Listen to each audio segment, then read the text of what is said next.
Hola mis hermanos, amigos, Dios les bendiga, compartiendo con ustedes una cápsula bíblica más.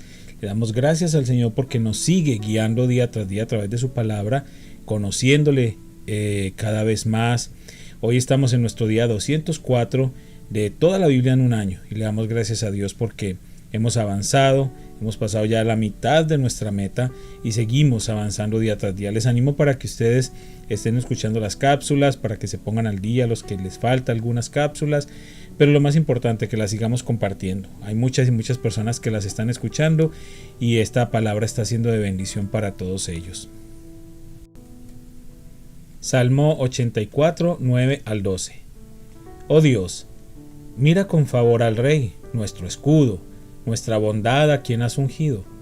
Un solo día en tus atrios es mejor que 1000 en cualquier otro lugar. Prefiero ser un portero en la casa de mi Dios que vivir la buena vida en la casa de los perversos. Pues el Señor Dios es nuestro sol y nuestro escudo. Él nos da gracia y gloria. El Señor no negará ningún bien a quienes hacen lo que es correcto. Oh Señor de los ejércitos celestiales, qué alegría tienen los que confían en ti. Segundo de Crónicas 35, 1 al 27. Josías anunció que se celebraría la Pascua del Señor en Jerusalén, y entonces se sacrificó el cordero de la Pascua el día 14 del primer mes. Josías también asignó a los sacerdotes sus responsabilidades y los animó en su trabajo en el templo del Señor. Dio esta orden a los levitas, quienes debían enseñar a todo Israel y quienes habían sido apartados para servir al Señor. Pongan el arca sagrada en el templo que construyó Salomón, hijo de David, rey de Israel. Ustedes ya no tienen que seguir cargándola de un sitio a otro sobre sus hombros. Ahora dediquen su tiempo a servir al Señor, su Dios, y a su pueblo Israel. Preséntense para su turno según las divisiones de la familia de sus antepasados, de acuerdo con las instrucciones del rey David de Israel y las de su hijo Salomón. Luego preséntense en el santuario, en el lugar designado para su respectiva división de familia, y ayuden a las familias que les hayan sido asignadas cuando éstas traigan sus ofrendas al templo. Maten los corderos de la Pascua, purifíquense y prepárense para ayudar a los que lleguen. Sigan todas las instrucciones que el Señor dio por medio de Moisés. Después Josías proveyó 30,000 corderos y cabritos para las ofrendas de la Pascua del pueblo, junto con 3,000 cabezas de ganado. Todos eran de los rebaños y de las manadas del rey. Los funcionarios del rey también hicieron contribuciones voluntarias al pueblo, a los sacerdotes y a los levitas. Hilcías, Zacarías y Jehiel, administradores del templo de Dios, dieron a los sacerdotes 2,600 corderos y cabritos y 300 cabezas de ganado como ofrendas de la Pascua. Los jefes de los levitas, Conanías y sus hermanos Semaías y Natanael, al igual que Asabías, Jehiel y Josabad, dieron 5,000 corderos y cabritos y 500 cabezas de ganado a los levitas para sus ofrendas de la Pascua. Cuando todo estaba listo para la celebración de la Pascua, los sacerdotes y los levitas ocuparon sus lugares, organizados según sus divisiones, tal como el rey lo había ordenado. Luego los levitas mataron los corderos de la Pascua y presentaron la sangre a los sacerdotes, quienes la rociaron sobre el altar mientras los levitas preparaban los animales. Repartieron las ofrendas quemadas entre la gente de acuerdo a sus grupos de familia, para que las ofrecieran al Señor según estaba establecido en el libro de Moisés. Hicieron lo mismo con el ganado. Luego asaron los corderos de la Pascua como estaba establecido, hirvieron las ofrendas sagradas en ollas, calderos y sartenes, y las llevaron rápidamente a la gente para que comiera. Después los levitas prepararon las ofrendas de la Pascua para sí mismos y para los sacerdotes, descendientes de Aarón, porque los sacerdotes habían estado ocupados desde la mañana hasta la noche presentando las ofrendas quemadas y las porciones de grasa. Los levitas se hicieron cargo de todos estos preparativos. Los músicos, descendientes de Asaf, estaban en sus lugares asignados y seguían las órdenes que les habían dado David, Asaf, Emán y Jedutum, vidente del rey. Los porteros cuidaban las puertas y no era necesario que se alejaran de sus puestos de servicio, porque sus hermanos levitas les preparaban sus ofrendas de la Pascua. Toda la ceremonia de la Pascua del Señor se terminó en ese día. Todas las ofrendas quemadas fueron sacrificadas en el altar del Señor, como lo había ordenado el rey Josías. Todos los israelitas que estaban presentes en Jerusalén celebraron la Pascua y el festival de los panes sin levadura durante 7 días. Desde los tiempos del profeta Samuel no se había celebrado una Pascua semejante. Ninguno de los reyes de Israel jamás había celebrado la Pascua como lo hizo Josías, porque hizo participar a todos los sacerdotes y levitas, a todo el pueblo de Jerusalén y a la gente de todo Judá e Israel. Esta Pascua se celebró en el año 18 del reinado de Josías. Después de que Josías terminó de restaurar el templo, Necao, rey de Egipto, dirigió a su ejército desde Egipto para hacer la guerra en Carquemis junto al río Éufrates. Entonces Josías y su ejército salieron a enfrentarlo, pero el rey Necao envió mensajeros a Josías con el siguiente mensaje: ¿Qué quieres de mí, rey de Judá? No tengo nada contra ti. Voy de camino a pelear contra otra nación, y Dios me ha dicho que me apresure. No interfieras con Dios, quien está conmigo, o Él te destruirá. Sin embargo, Josías se negó a escuchar a Necao, a quien Dios realmente le había hablado, y no quiso regresar.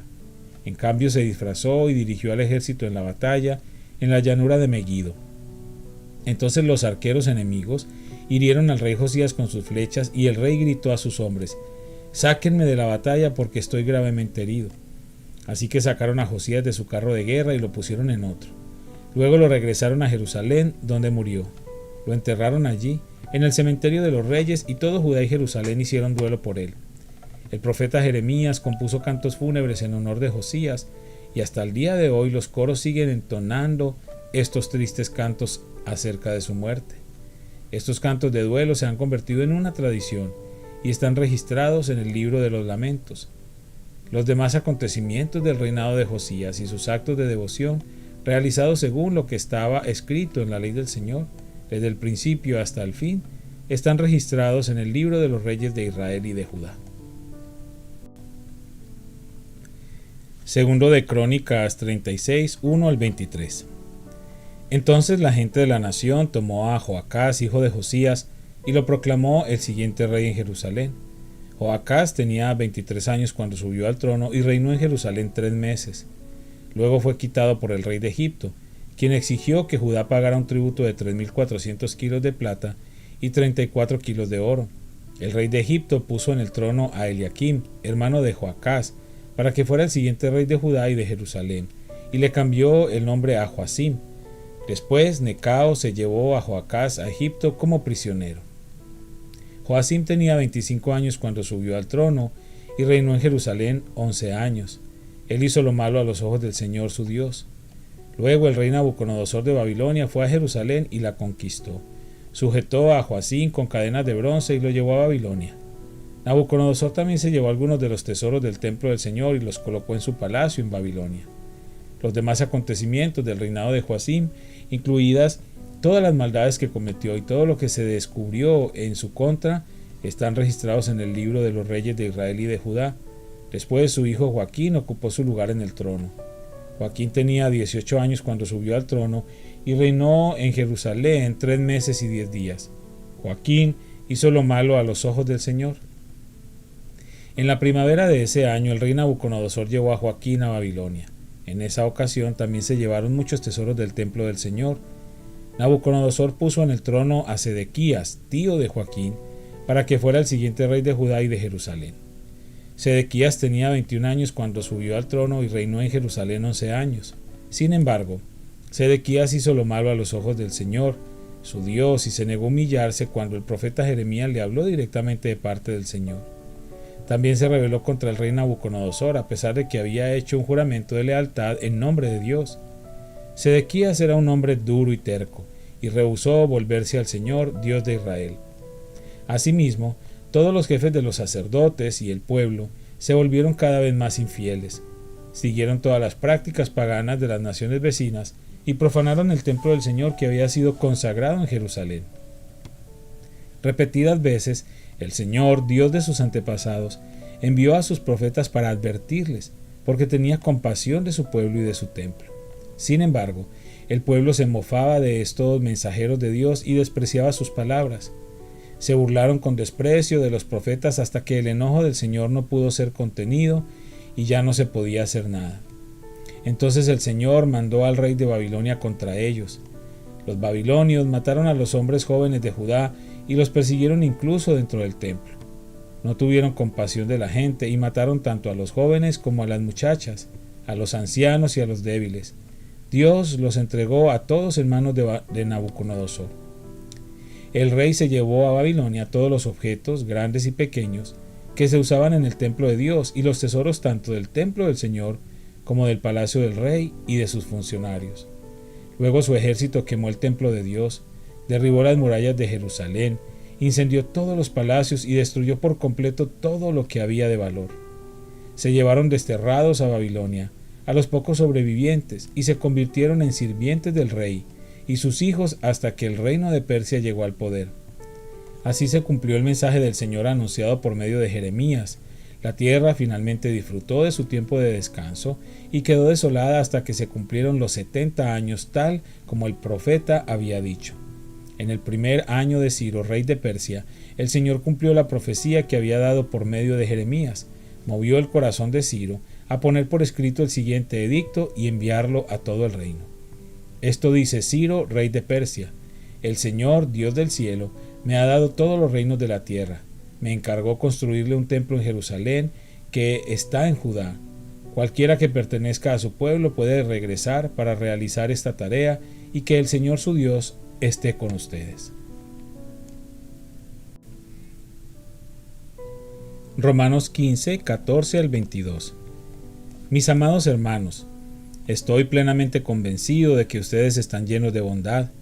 Conocen estas cosas también, que pueden enseñárselas unos a otros. Aún así, me atreví a escribirles sobre algunos de estos temas porque sé que lo único que necesitan es recordarlos, pues por la gracia de Dios soy un mensajero especial de Cristo Jesús enviado a ustedes, los gentiles. Les transmito la buena noticia para presentarlos como una ofrenda aceptable a Dios, hecha santa por el Espíritu Santo. Así que tengo razón de estar entusiasmado por todo lo que Cristo Jesús ha hecho por medio de mí al servir a Dios. Sin embargo, no me atrevo a jactarme de nada, salvo de lo que Cristo ha hecho por medio de mí al llevar a los gentiles a Dios a través de mi mensaje y de la manera en que he trabajado entre ellos. Los gentiles se convencieron por el poder de señales milagrosas y maravillas, y por el poder del Espíritu de Dios. De esa manera presenté con toda plenitud la buena noticia de Cristo desde Jerusalén hasta llegar a la región de Ilírico.